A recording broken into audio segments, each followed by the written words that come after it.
Hi, gay. Happy Pride, everyone. Welcome back. I'm Daniel. And I'm Garet, and we're your hosts of Modern Gaze. On today's episode, we are celebrating Pride, but not just that, we're going behind what it means to demand Pride. Several key elements that go beyond the mere celebration, like visibility, acceptance, equality, resilience, and action. So before we get into today's episode, Garet, I have a fun pop culture Pride edition quickfire question for us. Okay. So let's ask each other a bunch of questions, and the first gay icon that comes to mind, you must answer the question. Okay, so there's no wrong or right. No wrong or right. So It's just whatever you comes. feel. Okay. Whatever your gay motherly instincts come out. Okay, let's Let get it into out. Which LGBTQ plus icon would you expect to give a powerful speech at a Pride rally? Oh, I would say Lady Gaga. Lady Gaga. Lady Gaga is going to put on a proper performance and then have a great chat. And then it's going to just be lots of love. And I love the way that she speaks and does interviews. She's so good at explaining how you show up as a queer person, but also as an ally. I love that. Lady Gaga's great. Yeah. Okay. So how about who would you see leading a vibrant and energetic parade float? Ooh, I'm going to say Alyssa Edwards and Shangela. Oh, okay. Like the two of them together, because they're both mothers. They're both like fun, energetic, tongue pop performance. I was about to say, what do you think their float looks like? And I was going to say it's going to be a giant tongue pop. It's going to be a mouth with open lips, like. And as it's going down the street, it's just constantly tongue popping. Yep. And then the pit crew on there, and it's just all fun vibes. Oh, okay. Girl, you got to get that tongue pop. Okay, so I mean, obviously we love a themed game show, like a snatch game situation, but who would be the perfect host for a Pride themed game show? Like I'm talking a network television game show on NBC. I'm going to say Rebel Wilson. Oh. Yep. Okay. Should be great. Yeah, should be fun. Yeah. She's comical. She's entertaining. She's got some good jokes, some good one-liners. Yes, and she knows how to volley back and forth with guests. I love it. Fun. Rebel Wilson would be good. Okay, let's pitch that to the network. Okay. Oh, it's my turn. Which LGBTQ plus celebrity would be the life of the party at a rooftop Pride celebration? Who is your party gal? Okay, only because we've actually partied with this person. Billy Porter. Billy Porter, we partied with him in Palm Springs randomly. During Pride, like, I don't know, a couple years ago. It was random because we ran into him at the summer bar. You had danced with one of his friends. Yes. Or he was a choreographer. Yes. And we ended up just like chatting, and he was lovely. And he was so lovely. Everyone who was with him was lovely. And we ended up having the best time together.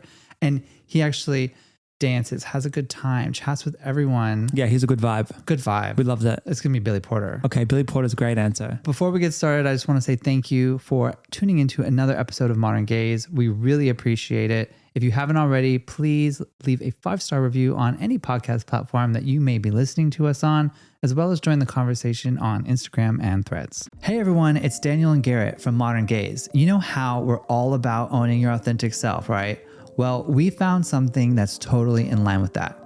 It's called Homes Decor, spelled with 2 M's. Yeah, like home, but make it French and fabulous. This place is not your average home decor store. It's a vibe. Picture this, guys.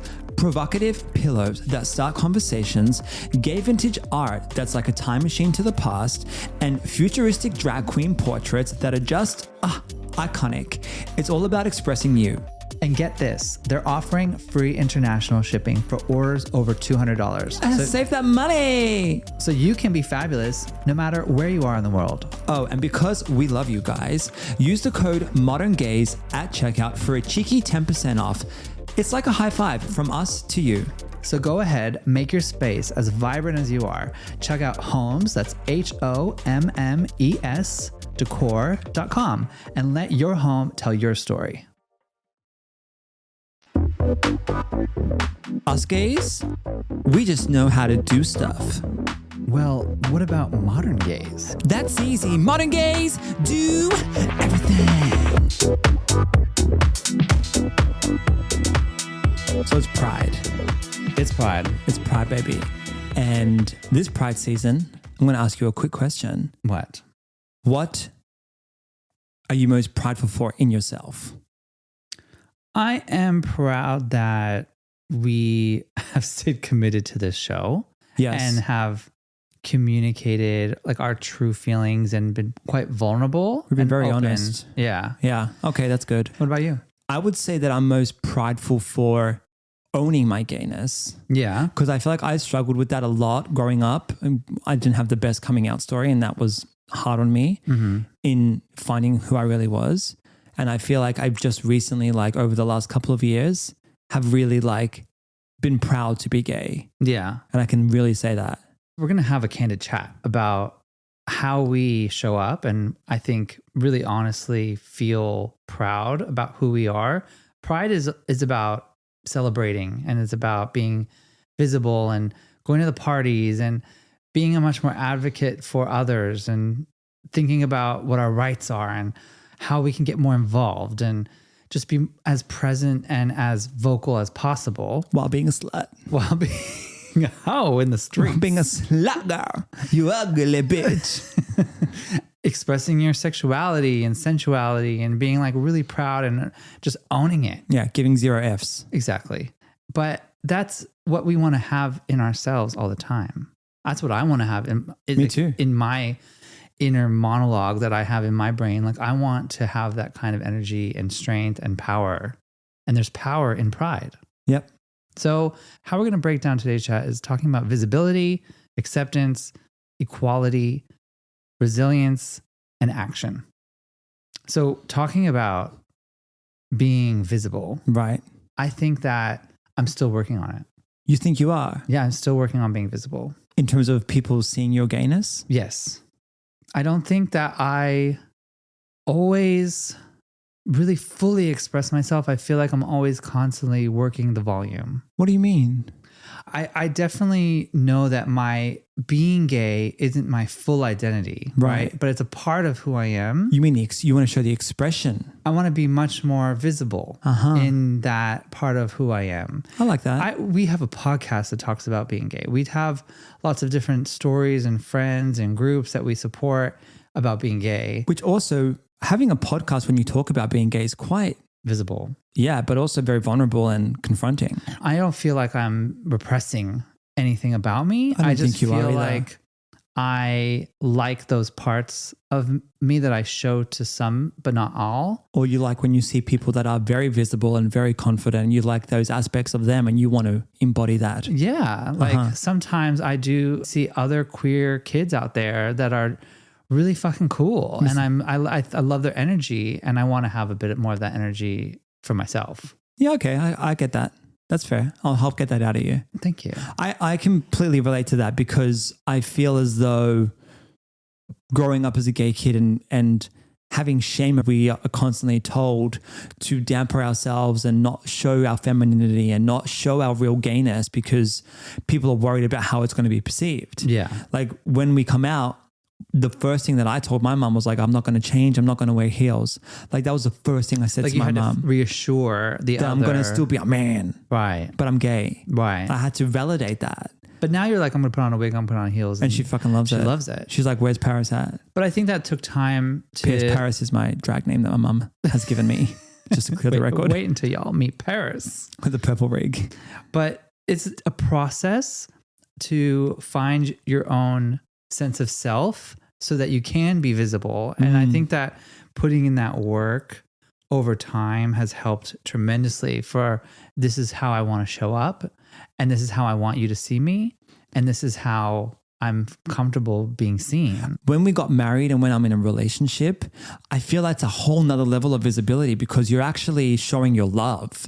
You're actually maybe holding hands together, or you want to hold hands, or you want to kiss each other, or you want to be a bit more, visible in public together as a unit. It's great with pride, as in like the sense of this celebratory time that we can show up to the festivals, go to the parties, Yes. be in like open, big spaces with lots of people that are similar to us and be comfortable being fully visible. Yep. And fully owning who we are and maybe even bringing it up a notch a bit. Gay men. Like really going a bit extra, read all about it. Yep. So that we can really start to love ourselves and even love ourselves even more than we may already do.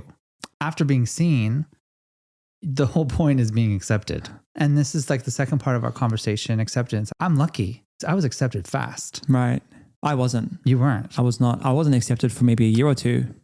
I hid a lot of who I actually was and what I wanted, and thought the things that I wanted to achieve was actually stupid because I was a gay man. And I always felt as though my life should be less than because I'm gay and I can't achieve certain things, and I should just coexist and be gay and that's it. I think from our childhood, everything that happens to us as we start to show who we are and what we want, it's the reaction that affects us that kind of determines if we go down that path or not so easily or not. You know, like when you are a child and you want to play with dolls, and if they're instantly taken away from you and you're told, oh, boys don't play with dolls. Right. It confuses you. It's like, oh, okay, I can't do what I want to do, or I can't do what I think is really normal for me. And it affects your behavior later. And even if you are a 13-year-old, 14, 15-year-old kid coming out to your parents and they're not fully getting it, that has a tremendous effect on you. Absolutely. But I mean, even the way that our parents and people around us growing up use different language. Like I remember growing up and hearing my dad and my family members and family friends keep saying the F word, referring to, you know, like it rhymes with maggots. A lot of these types of shameful words referring to gay men, I always had that in the back of my head. And even when I knew I was gay, it took me a much longer time to accept myself and who I really was, because I knew that these were the types of words that my family were referring to gay men as. Yeah. And I think growing up, you have some judgment and you have confusion, and you have some prejudice and you have some discrimination. Yeah. And it can all come in like a package all together in one. And it could come from someone that you love and that loves you, but is confused around that situation. I think that's what's so hard about finding your own acceptance, is because sometimes you're not given it very early in life from the people that you expected it from. Well, as Mama Ruth says, if you can't love yourself, how in the hell are you going to love somebody else? That's really relevant, because a lot of that behavior that comes from your parents or that comes from others that are applying that judgment upon you, it's because that came from themselves. That is their own reaction or that own experience that they had as a child, that trauma that they're still working through, that they haven't dealt with. I also think that acceptance comes from even your family members standing up for you. Yes. You know, and having your back. Right. Like, I think that's how you can show acceptance. Yeah, absolutely. Like, I think there's multiple ways that we can show acceptance to ourselves, as well as our allies and our friends and our family that love us. Well, that acceptance comes with awareness and knowledge. Like, nobody knows what it's like to be in someone else's shoes. So you have to ask and you have to learn about that other person. And that comes with time. You can't just like be like, accept me. Right. You have to be like, this is why I deserve to be accepted. Yeah. And this is who I am. And I demand it from you. And this is what I want. But also you get over the demand. No, if someone's not interested in giving you what you want, then there's nothing you can do. Right. You can't control the other person. Like, I can't keep telling you to bloody like see me. No, absolutely not. That's exhausting. You just show up in the way that you need to be showing up and feel proud in the way that you do. And I think that people will either come around, and most do, but some don't. And that's okay. I agree. So a major issue within our community is obviously acceptance is not equal. In getting into our next topic of equality, right? I know that different people within our community are accepted more than others. How so? In that gay white men are more accepted than a black trans woman. Right. In many, many, many, many places around the world. And I know that there's so many people out there that say, oh, like, you know, I really love pride. I love gay rights, but I don't understand this other person's experience. They do. And I think that is really unfair and it's unfortunate. And we have a lot of work to do as a community as a whole. But that's why pride is so important. It's an election year. Yeah. Like, these are the times when different laws and legislations and healthcare and rights are on the line. Yeah. Obviously with IVF and reproductive rights and trans youth, as well as everyone within the LGBTQ plus space, there are different laws in action or in movement that are actively going against us. Absolutely. I think there's like over 400 laws that were introduced, Yep. this past year. And just one after the other is scarier than the next. Yeah. And I know that as a community, we really have to come together. Like we have to be much more vigilant and aware of what's going on, not just for other gay men. We need to know what's going on for within the community, everyone within marginalized groups of people. We can have a lot of power together, more power than separate. There's power in numbers, strength in numbers. Correct. Gay man. Gay man. It's not just accept me and love me and like free love and rainbows, which it is. It's about that too, but it's literally about legal and social equality of LGBTQ plus people. With the party. And we're partying about it too. Like we're celebrating for what we have and what we, have worked very hard for, but it's very much more about our rights. It's about equal rights. It's about advocating for equal rights. Like marriage wasn't always legal. No, we had to vote. Pre-2015 in the United States, we could not have gotten married. Correct. Okay. And I know it's 2024 at the moment, but 2015 wasn't really that long ago. No. Our technology and the way that we live our life and like what was on TV and how we entertain ourselves is pretty much the same in 2015 than it is today. So we need to continue to fight for our rights.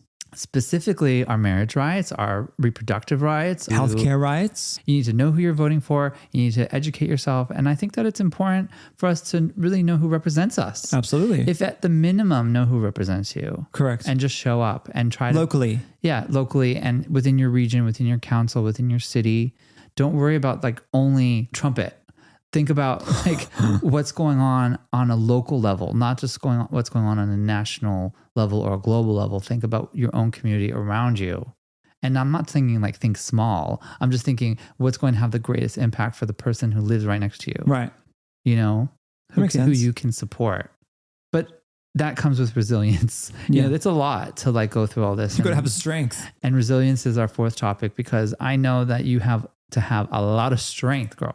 Gotta carry the load. I don't look at resilience as like a negative thing. Like I got to stay strong because I'm going through all these battles. I look at resilience as an attention to focusing on the celebrations in life. Like my resilience is to be positive. My resilience is to stay in my joy. My resilience is to like be in a good place that is full of love and happiness and like just good fucking vibes. See, I'm like, girl, I need a lot of patience to get through this and I need to be resilient. I feel like the resilience gives me power because when people are like throwing shit at me and I need to be resilient, I'm like, yes, bitch, watch me work. Okay. You know what I mean? Sure. No, you don't. I don't, but I'll go with it. Bitch. I do know what you mean. Like, I think that for the people that I respect and I love the most, it's their resilience that is so inspiring to me. Agree. It could be anything. Any achievement, any goal in your life, like anything that you're working towards, that resiliency is what's going to, make sure that you get it, period. Right. It's consistency. It's showing up for yourself and it's being there like every single day, even if it's not working. Mm-hmm. But if you know that it's going to work or if you believe in yourself and you believe in that, it'll work. It just works. Yep. Period. Yep. Full stop, as they say in Australia. Full stop. When I needed a little bit of a push, I even put on like some podcasts that I really love. Like I listen to Call Her Daddy all the time. Lisa Vanderpump was on. That was so good. And I listened to that whole thing and I'm just like, actually, I just was actually quite inspired and I was really happy. And I know that I was in a stressful place before listening to that episode and I was not in a stressful place after listening to that episode. It's like watching a movie, right? It takes you out of the stress of your life and it launches and leaps you into another realm. Yeah, for me to stay resilient and what I wanted to do and what I needed to do for myself, I needed to take a break and listen to Lisa Vanderpump talk about all the bullshit. Do you know what I got to do, girl? I got to dance. I got to dance. Yeah, you do a flip 1, and 2, a kick. 3. Girl. You get in front of that mirror and you do like a bunch of hair flips and some neck pops and like I see it. Yeah, I do. I got to. I have to do that. But that's what you did for so much of your life was dance. Correct. But that's where I find my power. That's what makes me resilient. That's what I said to you. Because you're fucking good at it. Yes, bitch. Watch me work. I've been a nasty girl, nasty. I've been a nasty girl, nasty. You just put on some Tinashe and twerk. Yes. That's how you keep that resilience, That's how girl. I keep my resilience, girl. That's how the fire stays alive.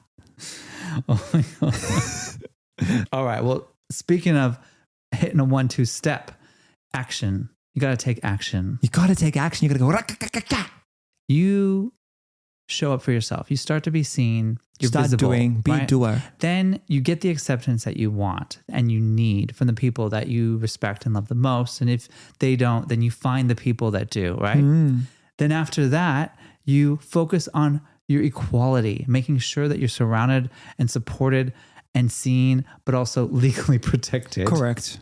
And obviously having that vision and that focus of resiliency to get to where you're going. Great. Yeah. What's that get you?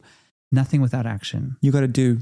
I think that like you actually have to literally be actionable. You have to write down specific steps and actions to get to where you're going. Amen. You don't just pick like the big giant goal or thing at the finish line that you want to do. Like I've always broken it down into steps, actionable steps that I can get to where I need to go. Well, I always like to start at the top, girl, and work my way down. That's how I like to get there. What are we talking about here? Achieving actionable goals. Okay. Garet. I write down what I really need and want and what's the biggest major end goal. Right. And then I'm like, okay, well, what did I just do right before that? And then what did I do just right before that? And right before that? Until I can actually see myself fully doing it. And then I have this path, this way of getting there. So you break your main goal, your big top goal, into small actionable chunks. And if you can't get all the way there, you can get halfway there. You have to put a vision in place that you can achieve it and it looks achievable. Yeah. And if it's not achievable in the moment, take the actionable steps to get there. And that comes with facing your own adversity. It's relevant to building your own self-confidence and pride within yourself. There's mental work, there's physical work, there's metaphysical work. There's all these levels of fun and joy and expressive things that you can do. There's deeper dives that you can do. There's quantum leaping. There's quantum leaping with some meditation. There's aligning with a great therapist that can help you, on your journey. Like so much of these things that we want to achieve in our life to feel pride and feel proud and feel just fully ourselves and authentically ourselves, I feel like is achievable, but it's a big thing. It's a big ask and you can't get there without taking small actionable steps. I agree. I love that. So this pride is really all about what are we prideful for and how can we be more prideful? Yeah. In terms of really stepping into who we are and owning it. I am prouder than I was last year. I'm prouder than I've ever been, darling. It's like I'm prouder than the day before. Yes. And I know that takes time and that takes work, but I'm so proud that I got there too. Yeah. In 5 years from now, I'll be even more proud. Me too. Oh my God. Oh my God. All right, guys. Well, thank you for listening to our Pride episode. I know that you're all on your own path, but every week we really do focus on being our most authentic selves. So thank you for listening. And happy Pride. Remember, be safe out there, kiddos, and keep building the vibrant life you want by owning your most authentic self.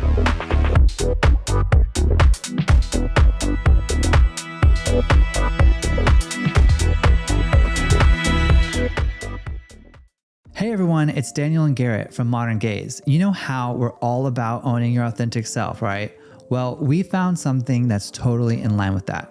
It's called Homes Decor, spelled with 2 M's. Yeah, like home, but make it French and fabulous. This place is not your average home decor store. It's a vibe. Picture this, guys. Provocative pillows that start conversations, gay vintage art that's like a time machine to the past, and futuristic drag queen portraits that are just iconic. It's all about expressing you. And get this, they're offering free international shipping for orders over $200. Save that money! So you can be fabulous no matter where you are in the world. Oh, and because we love you guys, use the code ModernGaze at checkout for a cheeky 10% off. It's like a high five from us to you. So go ahead, make your space as vibrant as you are. Check out Homes, that's HOMMES, decor.com, and let your home tell your story.